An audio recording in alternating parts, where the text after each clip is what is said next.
আবার আগের মতো নিজের ছন্দে ফিরে গেছি। সকালবেলা ওঠা, কাজ করা, সমস্ত কিছু। যাই হোক, কদিন বাড়িতে ছিলাম না, তাই বাড়ির অবস্থা খুবই খারাপ ছিল। আর রাত্রেবেলায় পরিষ্কার করতে পারিনি। বাড়ি থেকে মা খাবার দিয়েই পাঠিয়েছিল, সেটা খেয়ে টায়ার্ডও হয়ে গেছিলাম খুব, তাই শুয়ে পড়েছিলাম। পরের দিন সকালবেলা উঠে সমস্ত কিছু পরিষ্কারপাতি করে স্নান করে ঠাকুরকে পুজো দিয়েছি, পুজো দেওয়া হয়ে গেছে। এবারে আবার কাজে লেগে পড়তে হবে, রান্নাবান্নার জোগাড়।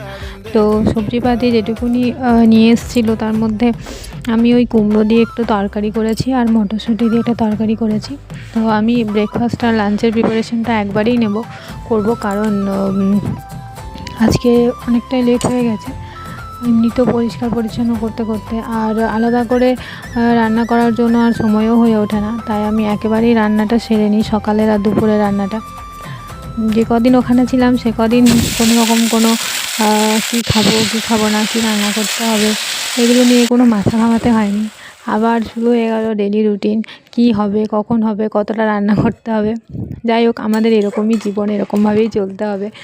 আর একা আমার না, আমার মনে হয় প্রত্যেকটা মাদেরই একটা চিন্তা থাকে, বা প্রত্যেকটা বাড়ির বউদেরই এরকম একটা চিন্তা থাকে, তাই না?